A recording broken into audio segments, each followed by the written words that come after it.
What happens when you... Okay, Dino. Oh, sorry. You're ready. Bam. Okay. Sorry. Okay. Everybody. It's all good. Okay, let's take two. Take two. What happens when, well, let me start again. So thank you, Dino, for that. But I'm going to just put a bit of a dampener on it. Well, in a way. So this morning, a friend of mine passed that I'd known for a very long time. She was in South Africa and she was a huge personality. And she just was herself. She didn't care. She had a pot in her mouth. Every second word is F, F, F, F. But she could pull it off because some people can and some people can't. Yeah. Wherever she is, she's driving people crazy and laughing a lot.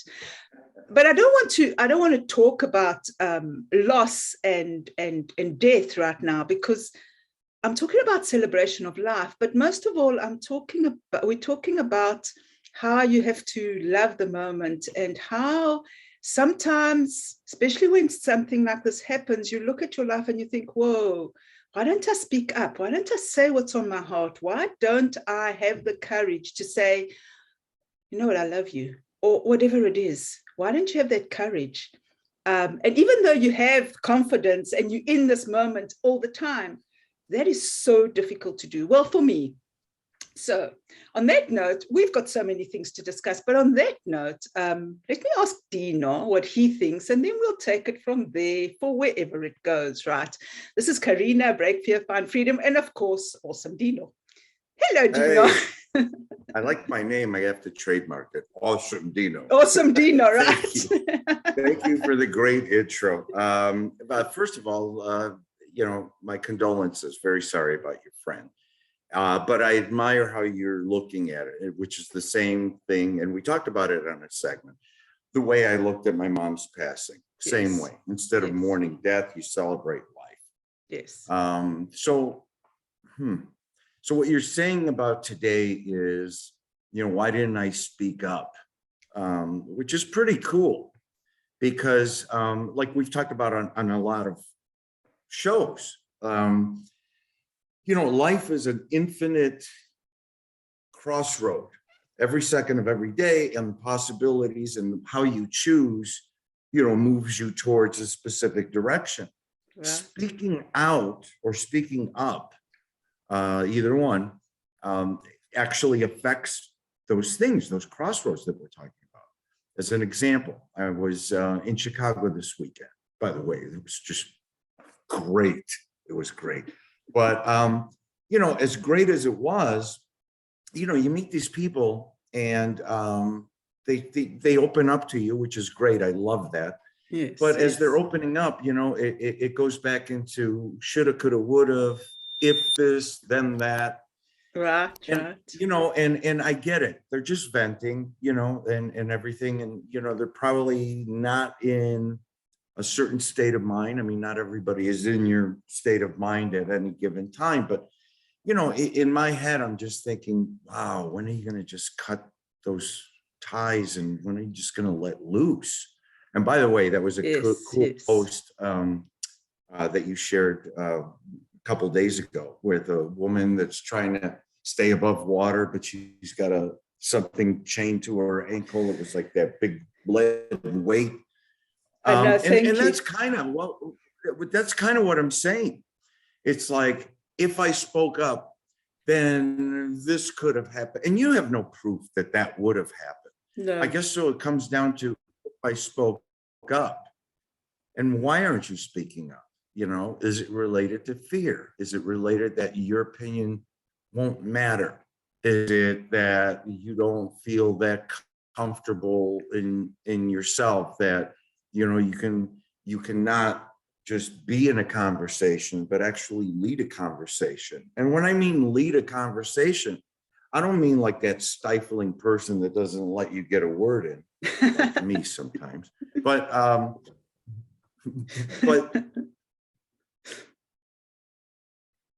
come on, internet. But Okay, hang on, Dino.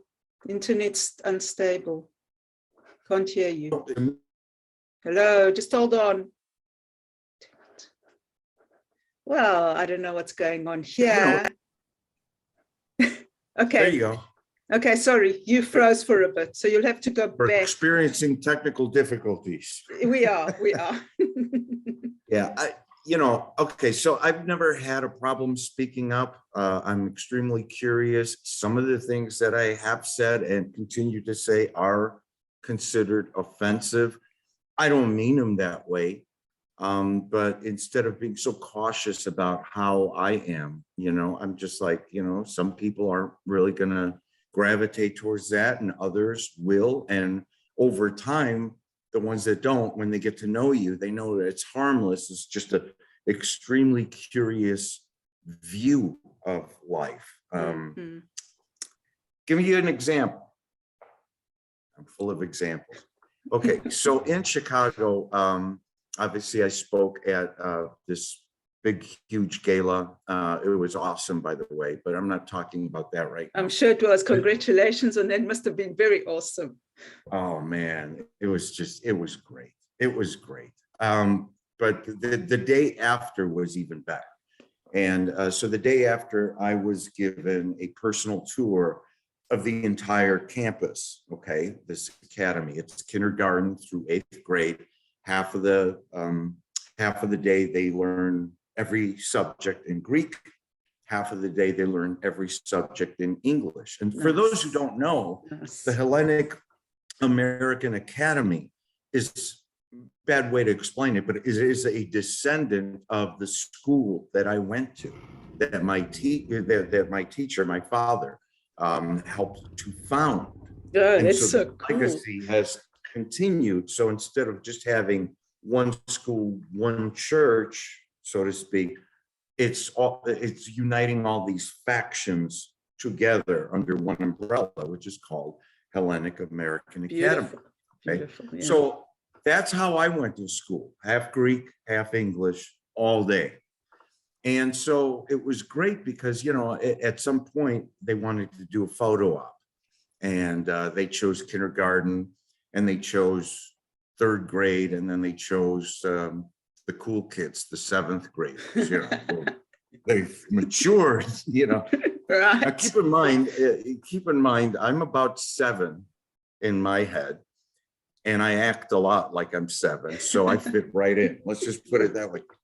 So in the shot, obviously they don't know who I am, but they see a bunch of people around me, moving. So to a little kid, this is like, who is this guy? And, Mister, you're scaring me, like that. But, you sit and you just talk to them. Does everybody know how to laugh? We're going to take a picture. How do you laugh? Like this? No. You laugh like this? No. The next thing you know, it was this beautiful picture. About 30 seconds after you disarm them and they know that you're safe, several kids just walk up to you and they look at the handkerchief that I had, in my jacket, and they all wanted to grab it and pull it. Or somebody said, "Is that real hair? Is that your real hair? Why do you have a tattoo? Is that your tattoo?" Curious, random, just almost like Tourette's. Just anything comes out of their mouth. Oh, that's the beauty of children. So cool. That's the beauty of children. Yeah. So what I'm getting at is, at some point in our lives, we've stopped doing that. Yes. For whatever reason. Fear. And yeah. And so when you're saying, I wish I spoke up, I wish that, these kids don't wish those kinds of things, because anything that's in their brain comes right out. Right. They don't think about, what are other people going to think of me? Or was that a stupid question or anything like that? They're just like, they don't care. Yes. Mister, I have a belly button. Oh, that's nice. Oh, good. Congratulations. Just random stuff that comes out of their head. Why do we lose that as we get older? I guess is the better question to the subject that you bring. Yes. Well, I think it's fear of loss. Because I mean, if you say something, right, and the other person isn't doesn't accept what you're saying, you might lose the friend. Well, that's all in your head most of the time, as it always is, right?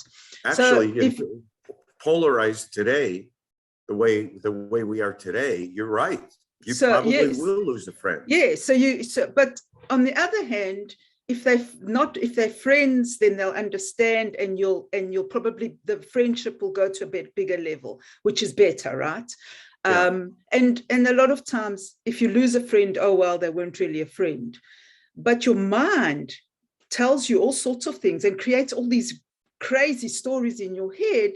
So you stop. And then what happens is, well, I'm talking about myself. Okay. So what happens is you don't say what you mean to say, and then the friendship actually becomes distant because you withdraw, because you don't want to open your heart and say, Shallow. you know what? It becomes shallow. Yes, because you're saying, hey, you know what?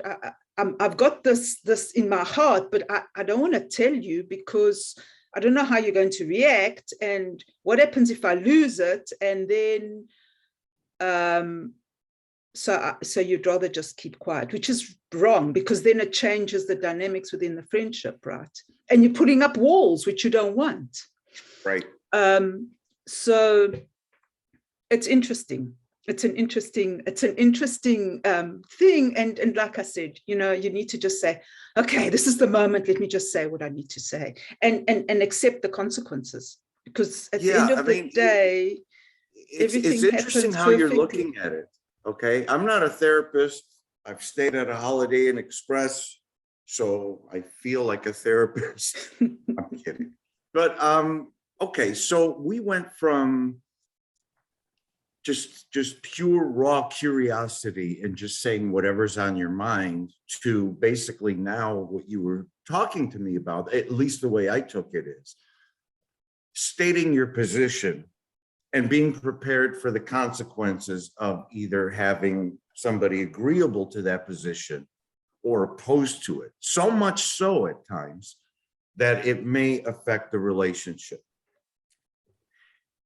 And it's interesting how you bring that up. Why, when we get to be adults, do we have to state our position in almost a petition-like fashion, where I'm building a coalition to prove my case to you like a trial attorney, instead of just having a conversation? You know what I mean? Right. Somebody with red hair. Hey, is that really red? I mean, is that the dye? How long does it last? I see somebody with a tattoo. I say it all the time. Did that hurt? They open up. Oh yeah, this one didn't hurt, but this one hurt. They just, right? I'm not trying to state my position anymore. I'm very comfortable in my positions and my views. Not everybody needs to hear them. If they ask, I may or may not tell them. But more so than that is just this open dialogue that could be about anything. The reason people open up to me a lot, and a lot of people can't figure that out, I'll be standing next to somebody who knows this very person that I'm being introduced to for 30 years. I meet them. Within 5 minutes, they tell me more than the person who introduced me, who knows them 30 years. Now, it's not me. Ooh, look at me. This is anybody who's like this. Experience these wonderful moments because you're not afraid to say something. Now, I'm not going to say, hey, you know what? You look, but you know what I'm saying. It's just if you're curious about something, you ask it. I don't care about building a coalition. I don't care about winning their favor. I don't care about, I'm going to make a friend and I'm going to influence people. It's all so canned. It's all so planned. It's one of the reasons why I hated sales books and I never read them. Full disclosure. I mean, I know titles of them. I know they help people Think and Grow Rich and, all these motivational speakers. And that's great. Wonderful for them. But I just believe that what you have, which is genuine, should not be rehearsed. It shouldn't be rehearsed. You should be able to be like this. You should be able to have that magnetism and that aura and that spark and that fire everywhere you go all the time. For some reason, as we got older, we just fall into this trap of you're one of us or you're one of them, really big with the labels. It could be for political. It could be for anything. Yes. It could be entrepreneurs frowning on 9-to-5 people. 9-to-5 people frowning at entrepreneurs for being risky. Yes. What difference does it make? We all make the world go round. Exactly. And when you just get past all that, then you'll just find out that you can have beautiful conversations with people who aren't like you and don't want to be like you. And I'm not trying to make them be like me. And you don't want them to be like you. Yes. No. Well, I suppose it depends. It depends what kind of relationship you're talking about. Because like for me, that's the same. You know, you walk down the street and you speak to people all the time. People also come up to me and say, oh, you know what, I'm feeling depressed. So you just automatically relate to them, right? And help them. Why do they tell you that? Because perfect stranger telling you, hey, I'm feeling depressed. I know. It's Isn't just that cool? The way it is. It's very cool. But that's cool. It's always been like that. But I think I'm talking about a different level here. Not just strangers. I'm talking about the way you feel about someone else on a deeper level, I think. Maybe that's what I'm talking about. Go on. Please continue. Okay. I should be writing down notes. What? Okay. Why? Now I'm going to be like a therapist. Please continue. Okay, How please long continue. Have you felt like this, Carina? I don't have a sofa to lie on, though. No, we do this one standing. Come on. The sofa will make you go to sleep. If I laid on the sofa right now, I'd pass out. I'm like so tired. I should be sleeping, but I'm not. Okay. It's too exciting. Anyway. Exactly. Okay. So you were opening up. So if you get, let me do an explanation. Let me give you an example today. So I've got suddenly people coming out of the woodwork like you know, all of a sudden people are coming out of the woodwork. It's like, what? Anyway, so I had someone that was texting me all the time, like, oh, you like this and you like that. And it was making me uncomfortable because I didn't want to go down that road. Stop right there for 1 second. Is this person somebody you know or a perfect stranger? No, someone I know. Okay. Okay, so someone I know. Well, I've met occasionally or whatever, and they just started texting me. So I just text back because I'm a friendly person. And then they took it to a different level. And I didn't want to go down that road for my own reasons, whatever, you know. So but I'm such a nice person. Sometimes you don't want to hurt people's feelings, right? So you don't want to hurt people's feelings. So you just continue, and then you make it worse because you're leading them on. You're not leading them on. You're just like answering the texts, right? But obviously, then they take it to a different level. So eventually, I said, you know what, this is enough. Like, I don't want this anymore. Go away. I didn't say that. I wasn't so horrible. I said, you know, I don't want to do this. You know, like, let's just be friends. So of course, then he got offended. Ooh, Carina's got a boyfriend. No, I don't. No. No, I don't. So what I'm saying is that it took a long time to get to that point because I didn't want to hurt anyone's feelings. But by not talking and not speaking up, I actually made it worse. Okay. Right. You're encouraging it because some people, unless they hear the word no, well, some people, even if they hear the word no, just like in the movie Dumb and Dumber. So there's a chance, you know what I mean? It's just, okay. I can totally relate to what you're saying because it's not even friends. It's complete strangers. Now, I chose to be a public figure. I chose to have my life on social, okay, for everybody to see, because I believe that it will inspire somebody somewhere. And if we do if we touch one person's life, it's worth it. Now that comes with a whole set of consequences if you look at it that way, right, okay? Right. Because I get those people too that will seemingly, and it's harmless, you know, make some comments or inappropriate statements or things like that. And it starts with a heart and a kissy emoji. Again, we go with the emojis. Remember, if there were more emojis, maybe this wouldn't happen. But anyway, so, you know, a lot of people and most people are, you know, okay, they understand. I'm on a mission. I'm not on these platforms to find a date, okay? I mean, let's make that clear. This is not a dating site. This is freaking Facebook. Okay. But at the same time, there are some people that come out with these just off the wall things. And I thought about it because again, there's nobody newer platforms than me. Right. And just like you know, I don't necessarily want to be in the habit of unfriending people or whatever people do now, or, you know, taking the problem or the issue or the disturbance to bed with me, you know, like nobody's going to live in my head rent free. You know what I mean?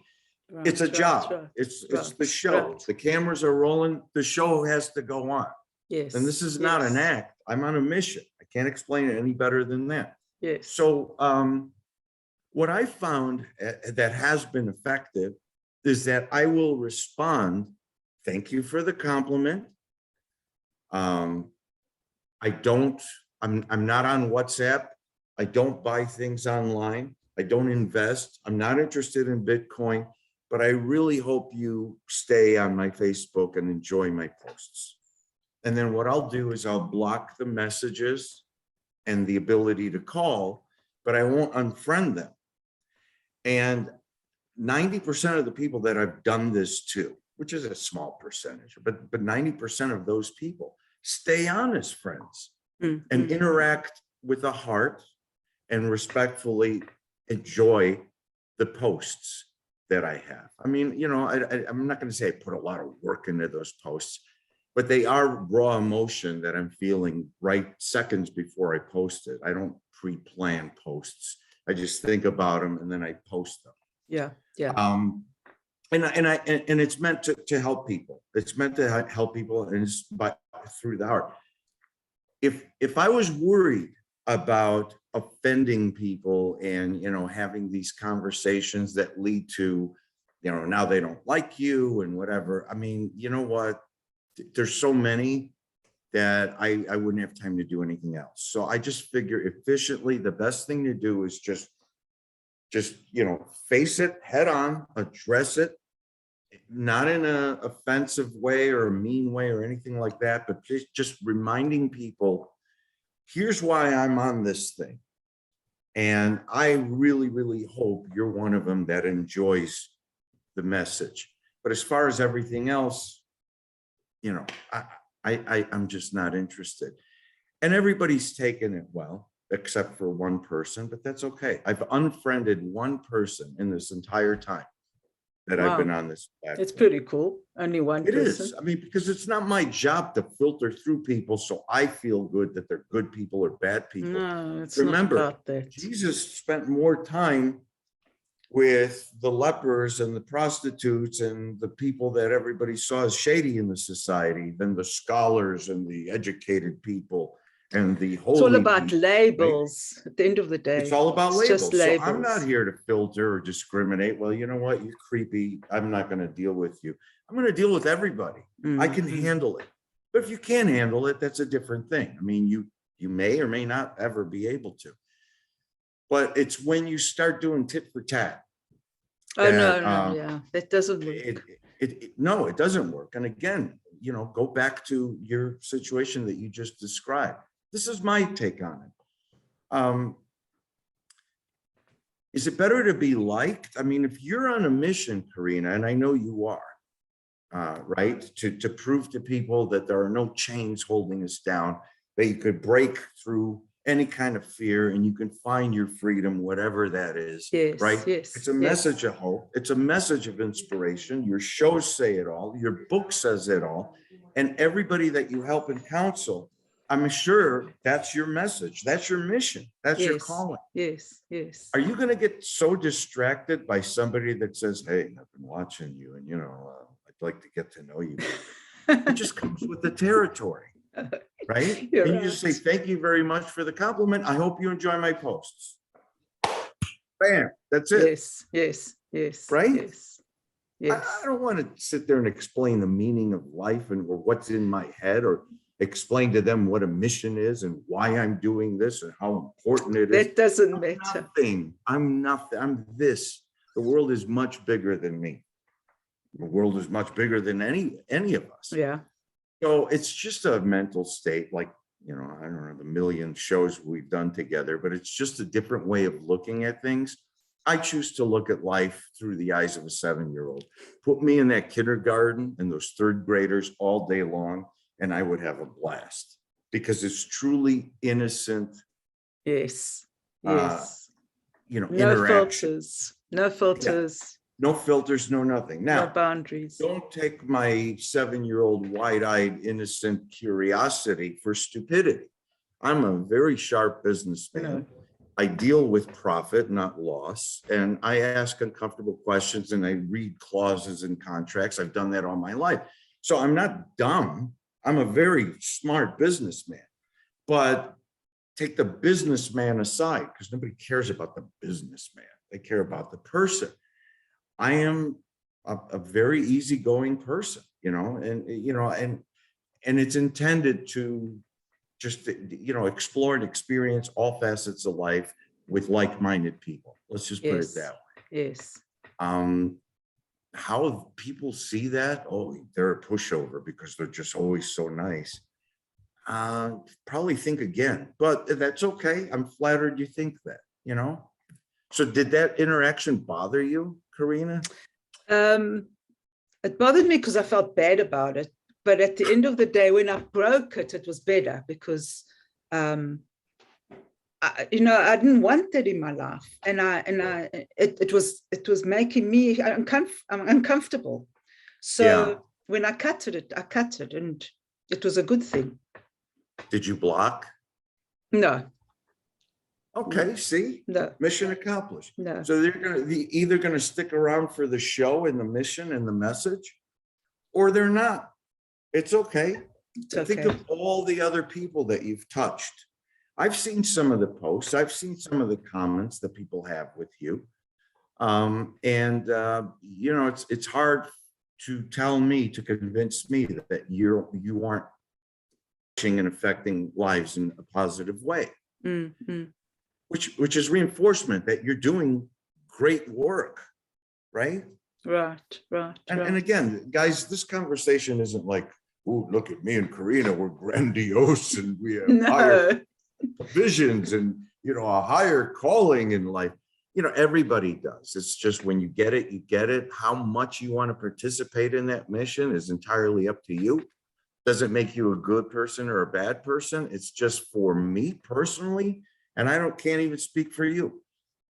It's something that I want to share. It's something that makes me feel good. It's something that keeps me sober. Let's go back to that. Yes. I've been clean and sober for 2 years. I have no plans on relapsing. None. No. And one of the reasons I could say that with conviction, and one of the reasons I can have a fully stocked bar in my house. I love that. That is amazing.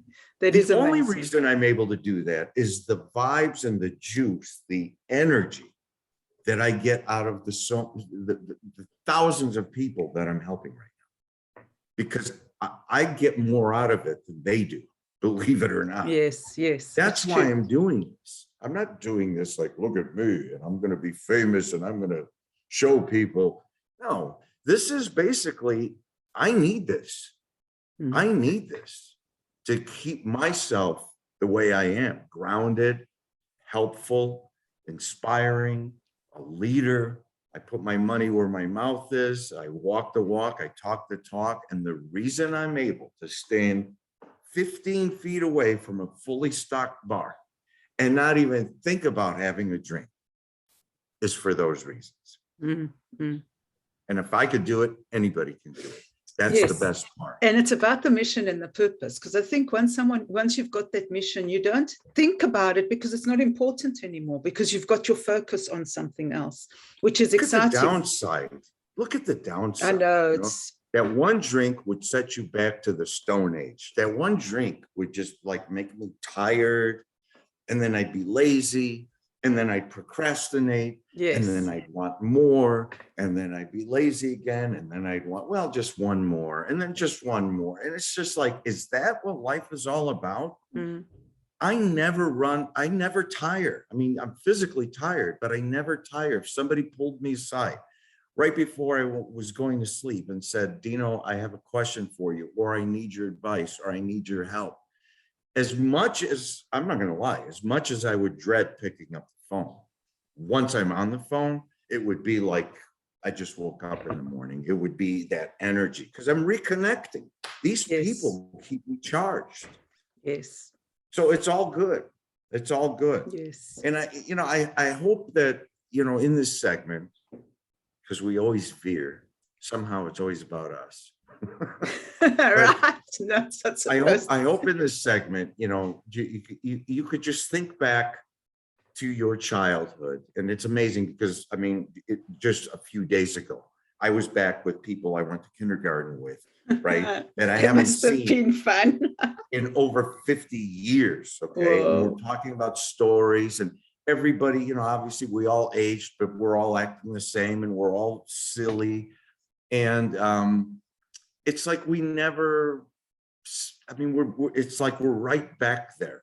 And that just brought up so many things that, this is a fresh topic and this just happened. So it's kind of cool. I will tell anybody, when in doubt, think like a 7-year-old, think like a 6-year-old, and everything makes sense then, believe it or not. Yes. Everything does. Yes. Life's not that serious. No, we make it that serious. And the problem again is the stories in your head. So you make these stories that become crazy, and then it's like, what? So come back and become that child, yes. And say, hey. So So one stupid analogy I just thought of right now is that, in every household, right, you collect the garbage, you put them in the trash, there's some in the bathrooms, there's some in the kitchen, there's some in, everywhere in the house. And once a week, generally, you take all your bins and you dump them in the main garbage, that's either outside your house or in the garage or whatever.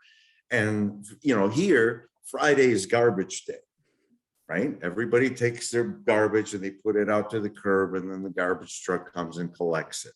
Right. Think about that in life. Do you throw out your garbage or not? I actually love that. That's very good. That's a very good. See what I'm saying? Yeah. Use that on a post, Carina. Go for it. Go on, take that one. But no, you would obviously throw out your garbage. What happens when you keep garbage for a while? It starts stinking. It starts rotting. It starts smelling.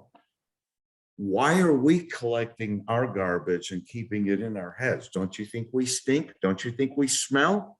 Don't you think it slows us down? I need to dump my garbage. Yes. And just pretend, just for a day, that every Friday is garbage day. So everybody listening, on Friday, dump your garbage as well as the physical ones in the house. You'll feel much better. Trust me. Yes, it's a very good idea. So I that's love the that. title. That's the title. When is garbage day for you? Bam. All right. Great What a title. show. Great What title. a show. All right. Woo-hoo. Okay. Well, thank you for that, Dino. Bam. All right. I have to do my thing, and it's fun. In an upcoming segment, I got to tell you, just a single touch can change the world, and just like some random, incredibly, it's just so many sequences of coincidence you can't even understand. You won't even believe this, but I'll tell you, like just yesterday, what happened, and you'll just freak out. But that's for another show. Oh no, you can't do that. Okay. Yes, I can. That's rude. To be continued. Watch this show on Garbage Day. Everybody out there, dump your garbage. Friday is garbage day. Dump it. It's Monday here, right? But it doesn't matter. Whatever day it is. Monday. Take two. Monday is garbage day. Dump it. All right, Carina, thank you. Thank you, Dino. Break Thanks, fear, everyone. find freedom. We'll see you next week. See you next week. Bye. Bye.